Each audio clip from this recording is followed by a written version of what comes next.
Is it okay if we talk about expired listings for a minute? I'm going to just venture to guess because you're watching this video. So the top 3 reasons why an expired listing did not sell. And you guys, and here's the great, you guys all know this, all right? You all know this. So I'm going to go from like the shortest description down to like the longest description. Okay. So the first reason, as we all know, is the photographs. All right. You have to take a visually attractive tour of this property. I'm not a big fan of the virtual tours of the Matterport, because if they can walk through the property, why in the hell do they need to come look at it in the first place? All right. But the photos are so important. And it's amazing. You look at some that expired, they have 9 photos, one with the realtor and their hand in the background taking the shot, and the other one of the refrigerator.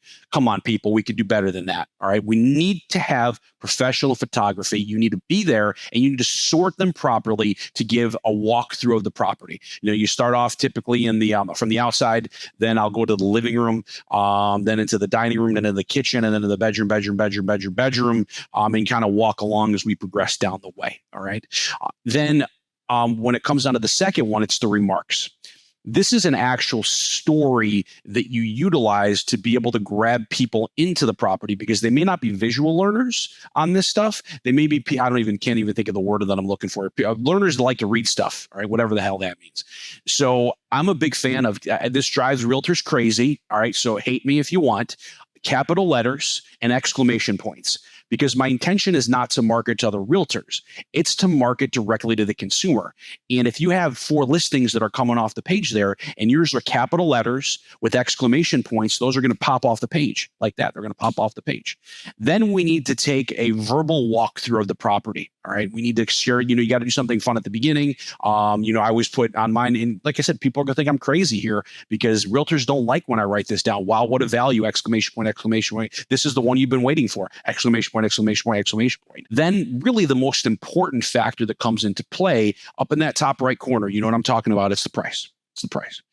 So when people search, from what I've found doing this for 22 years, when they go on the Z word or the R word or the T word, I won't mention those, by the way. I refuse to mention those. Is they will search incrementally by $25,000. All right.